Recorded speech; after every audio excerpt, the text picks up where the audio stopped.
My cheating ex-wife and her lover humiliated me in court for being a mechanic, but when the judge revealed what I was really hiding, all changed.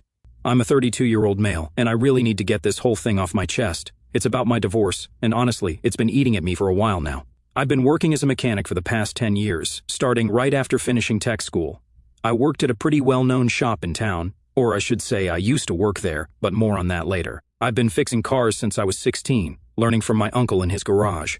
After tech school, I got my certifications and everything. Lots of people think being a mechanic is just changing oil and stuff, but there's way more to it. These days, cars are basically computers on wheels, and you have to know your stuff. It's honest work, it pays the bills, and most importantly, I love it. I met Sarah, not her real name, obviously, about 7 years ago when she brought her car in for repairs.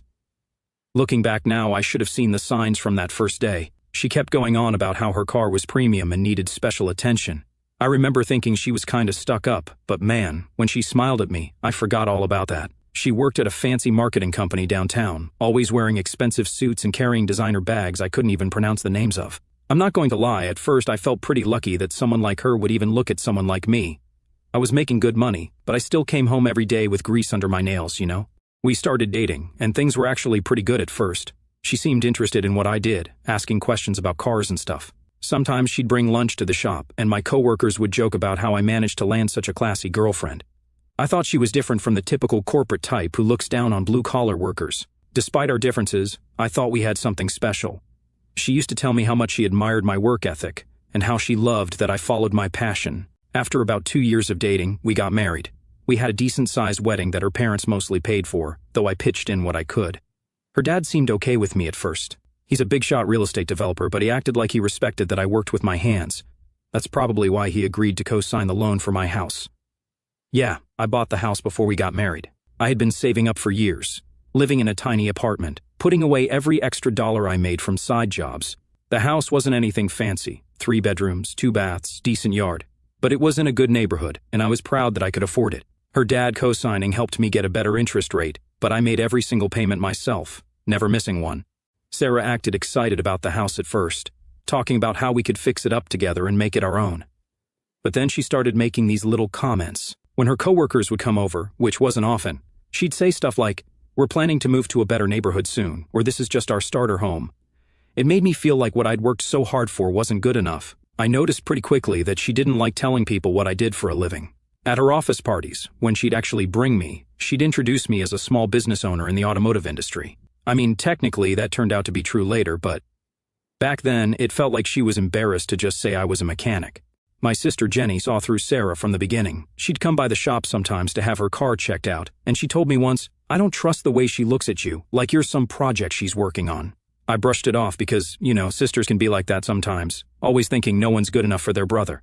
The first year of marriage was okay, I guess. We had our routines.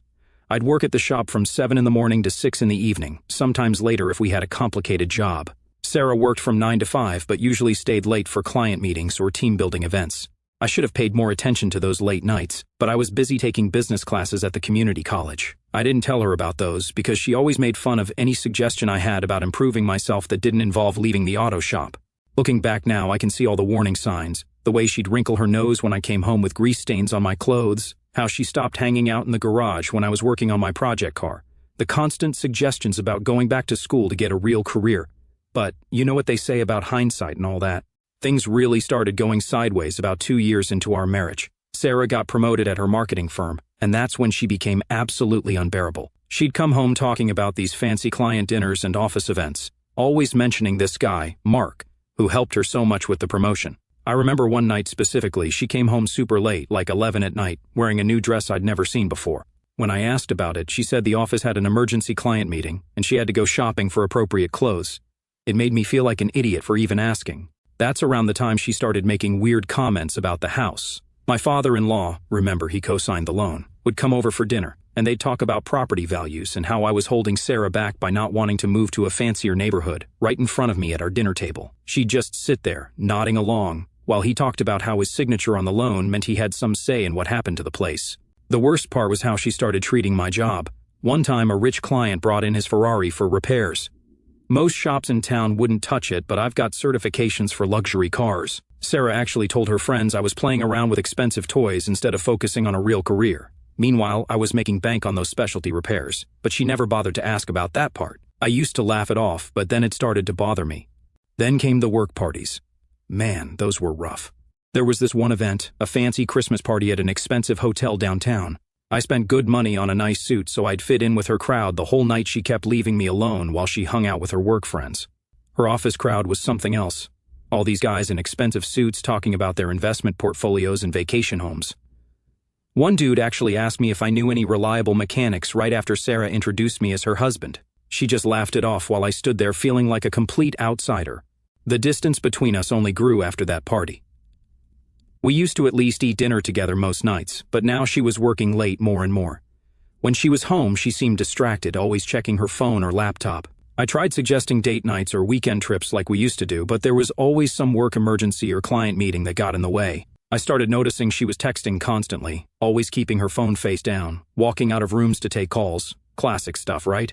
But I kept telling myself I was just being paranoid. I mean, she was a marketing executive now, obviously she'd have lots of work calls.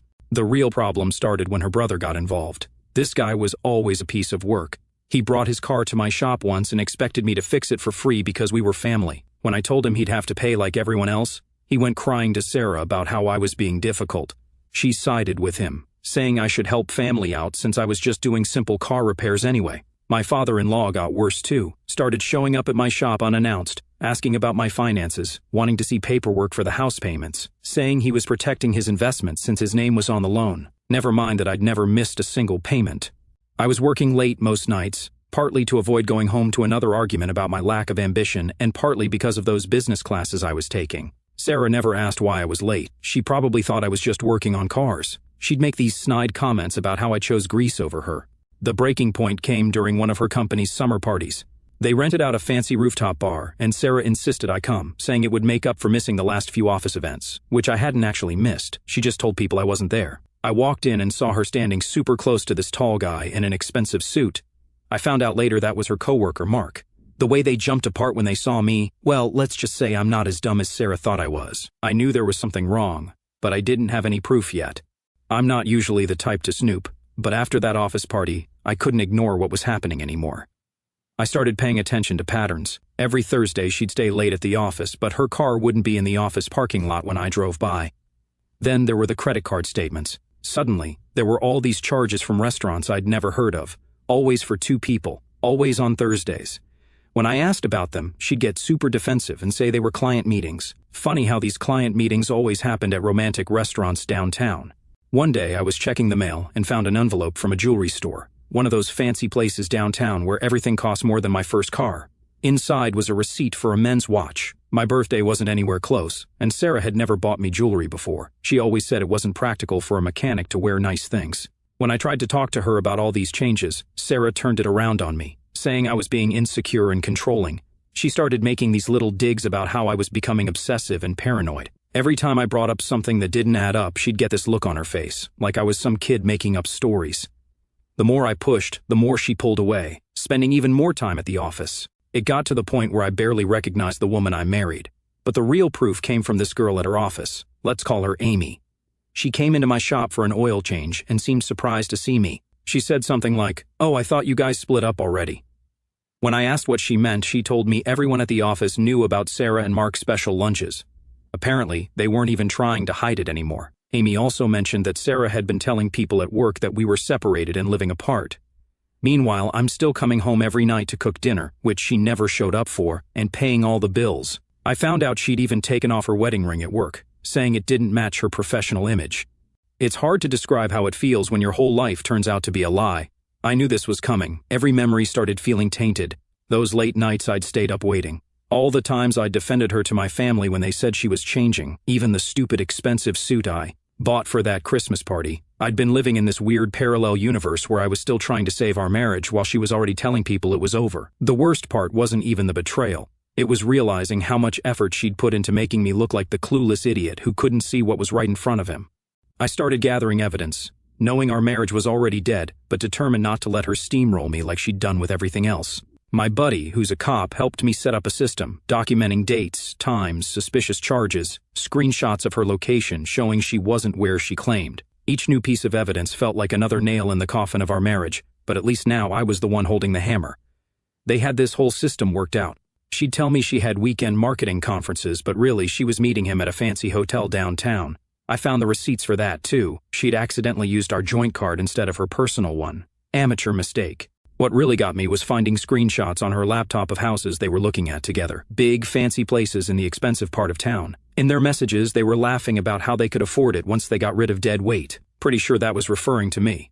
My sister Jenny came by the shop one day and found me looking rough. I hadn't been sleeping well, you know. She took one look at all the evidence I'd gathered and said I needed a lawyer fast. She knew this guy who specialized in divorces. Said he'd handled cases like mine before. I kept going to my business classes through all this, staying late at the shop, working on cars.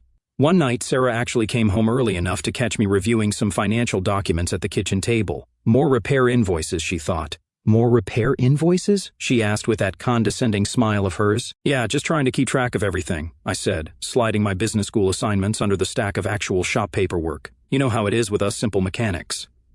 She sighed that theatrical sigh of hers. You know, if you just let me handle the books like I suggested, I do have an MBA. Oh, I wouldn't want to burden you with my little shop's problems, I replied, thinking about the business valuation course I just aced. Besides, you're so busy with all those late meetings lately. How was the one tonight, by the way? It was productive, she said, suddenly very interested in her phone. We're working on something big. I bet you are, I muttered, organizing my papers. Well, don't let me keep you from your important executive stuff. I'll just stick to what I know best. She gave me that pitying look I'd grown to hate and walked away. Let her think I was just a dumb mechanic. She didn't know what I was planning for, and honestly, it's better that way.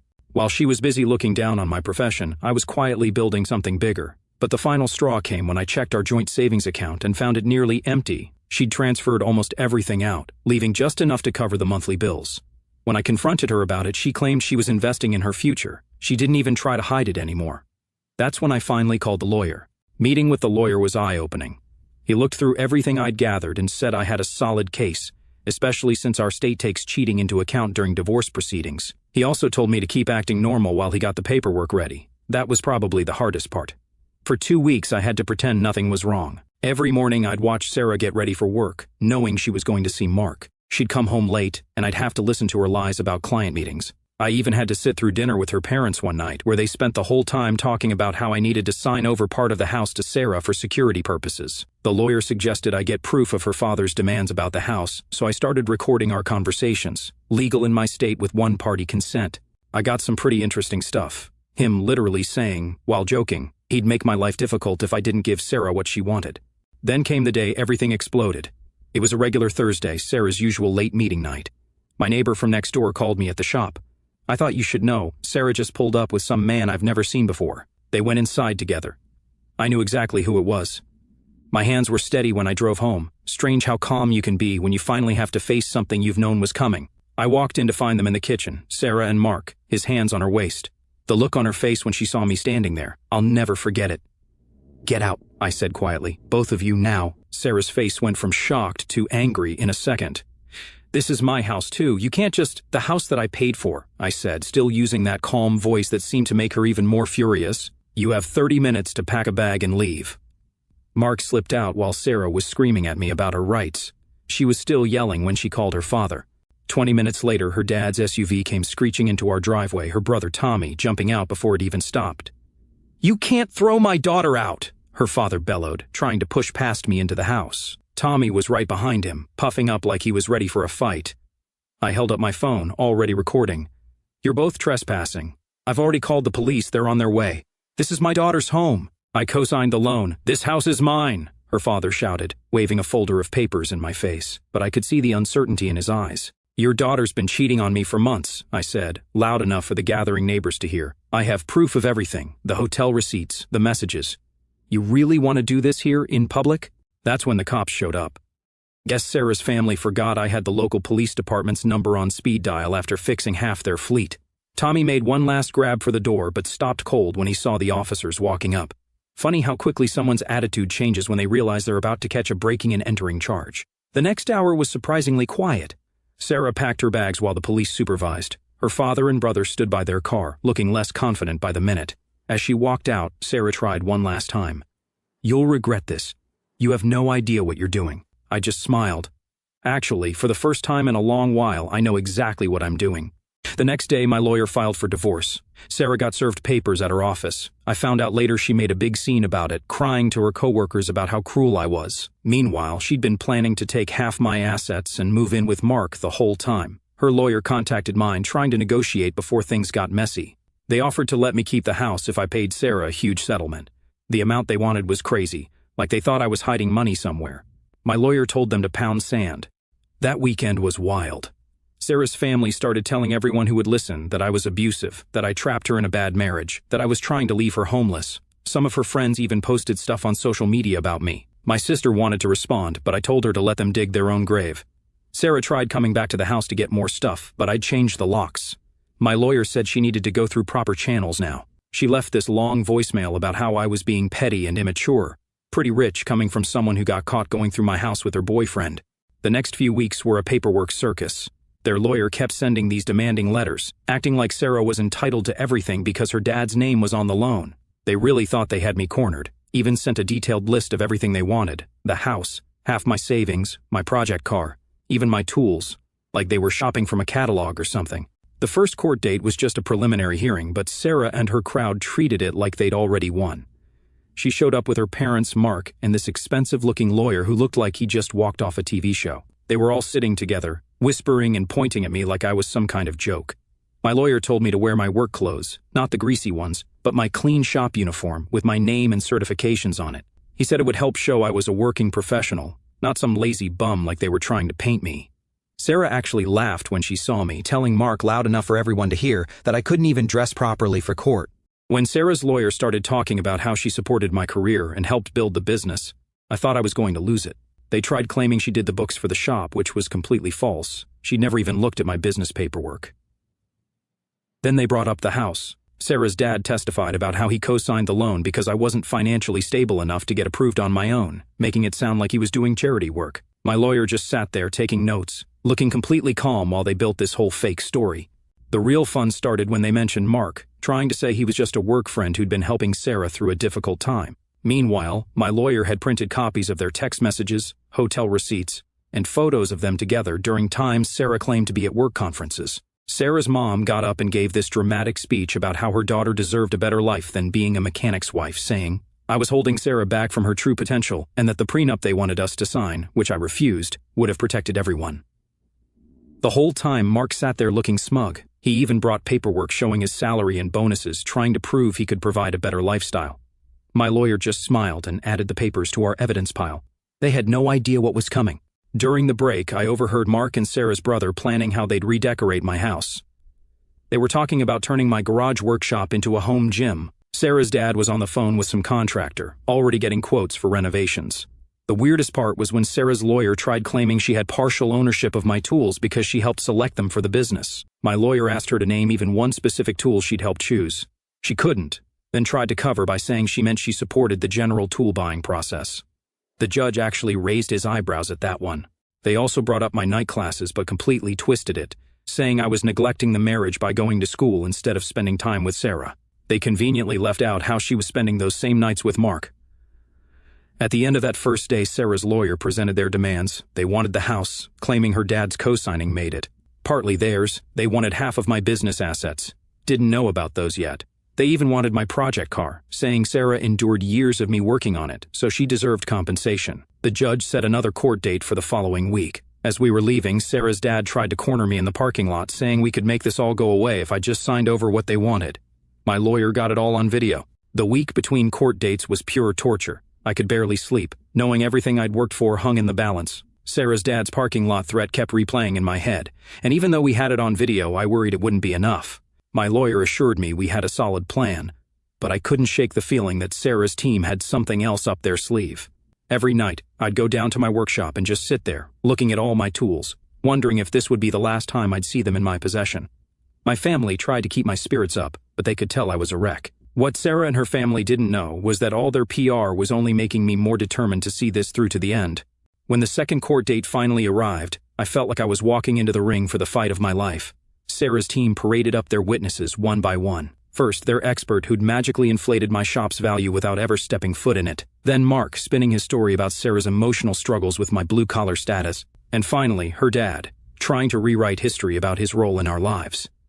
The whole time, my lawyer just kept taking notes with this knowing smile while I sat there, thinking about how none of them had any idea what was coming next. The real show started when it was our turn. My lawyer called up my first witness, my old boss from the shop. Sarah's side looked confused. They probably thought he was just going to talk about my work ethic or something. Instead, he pulled out a contract from 6 months ago. Turns out, when he was getting ready to retire, he didn't just hire a manager to replace him, he sold the entire business to me. I'd been the owner of the shop for half a year, but I kept working regular shifts because I loved the actual work. You should have seen their faces. Mark's smug grin disappeared real quick. Sarah's dad stopped his constant whispering to her lawyer, and Sarah, she went completely pale. My lawyer started showing the documentation, business classes I'd been taking for 2 years to prepare for ownership, the loan I got approved for without any co-signers, and the shop's financial records. The business was doing great, way better than they thought. Those specialty repairs I did on luxury cars, they brought in serious cash. Then my lawyer revealed how much the business was actually worth. All those nights Sarah thought I was just fixing cars. I was building something bigger. The shop had contracts with 3 luxury car dealerships, a fleet maintenance deal with a local company, and was about to open a second location. Sarah jumped up and tried to interrupt, saying she should get half the business since we were married when I bought it. That's when my lawyer pulled out the purchase agreement, dated 2 weeks before I found out about her affair, paid for entirely with my own savings and a business loan in my name only. The judge asked Sarah why, if she was so involved in the business like she claimed, she never knew about the sale. Her lawyer tried to spin some story about me hiding assets, but it didn't work. We had documentation showing she was with Mark on the day I signed the purchase papers. Her dad tried to salvage something by bringing up the house loan again. My lawyer calmly showed that I'd already refinanced it, got approved easily because of my business income. Sarah's dad wasn't even a co-signer anymore. I did that 2 months ago while they were busy planning how to take everything from me. During the court break, chaos erupted in the hallway. Sarah was screaming at her lawyer, saying he should have investigated my finances better. Mark disappeared completely. Guess finding out his girlfriend wasn't about to get rich changed his plans. Sarah's brother was on his phone, frantically calling someone, while their mom tried to calm everyone down. The best part was Sarah's dad. His face was literally red as he yelled at his lawyer about missing the business purchase, kept saying something about how they should have hired a private investigator. My lawyer caught it all on his phone, said it might be useful if they tried anything else. When we got back in the courtroom, Sarah's whole attitude changed. Suddenly she was crying, telling the judge how she always believed in my dreams and supported my business goals, even tried saying she gave up better job opportunities to stay in town and help me succeed. The judge just sat there, looking thoroughly unimpressed. Her lawyer tried a new angle, saying Sarah's emotional support was crucial to my business success, asking for a percentage of the shop's value as compensation for her contributions to its growth. My lawyer responded by playing recordings of her making fun of my work, calling me just a grease monkey, telling Mark how embarrassed she was about my job. Then this random dude in a suit showed up. Turns out Mark sent his own lawyer. This guy started talking about how Mark had no knowledge of the situation's complexity and wanted to distance himself from any financial discussions. Sarah looked like she'd been slapped. Guess her boyfriend wasn't ready to stick around once he realized she wasn't getting any money. The final ruling was beautiful. Sarah got nothing from the business. The judge said she had no claim to something she didn't even know existed. The house was mine, free and clear. She got to keep her car, which was in her name anyway, and a small amount of support for 3 months to transition. That's it. Sarah completely lost it, started crying about how unfair everything was, how she'd wasted years with me. The judge actually told her to be quiet, or he'd hold her in contempt. Her mom had to practically drag her out of the courtroom. The aftermath was wild. Sarah's dad tried to spread rumors about me in the business community, but it backfired. Turns out other shop owners already knew I'd bought the place. We worked together in the local business association. Some of them even sent their luxury car clients my way just to rub it in. My shop's reputation actually got better. People loved that the owner still worked on cars himself. I started getting more high-end clients who wanted someone who actually knew what they were doing, not just some businessman who bought a garage. Remember how Mark ran off during the court break? Well, karma came for him too. Turns out, his company had strict policies about workplace relationships. Someone, definitely not me, sent their HR department the court documents showing he was involved with Sarah while she was still married.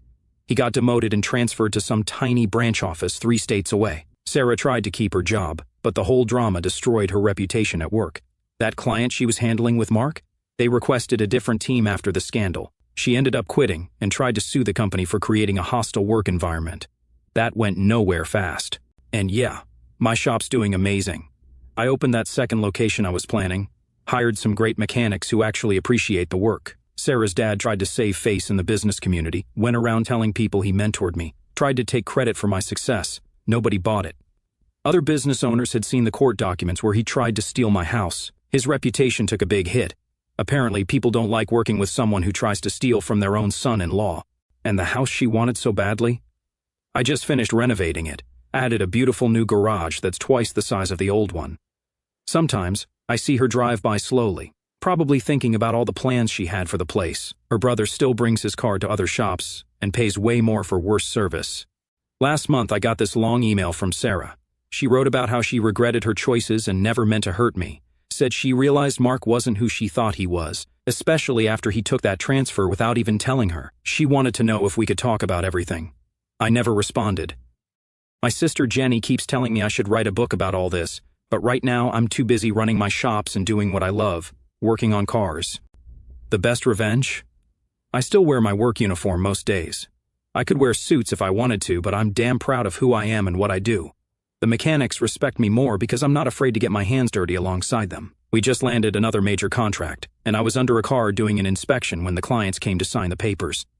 Some of Sarah's friends who used to mock my job now try to get special treatment at my shop. They act like they never made fun of me being a mechanic. I just treat them like any other customer. No need for petty revenge when success speaks for itself.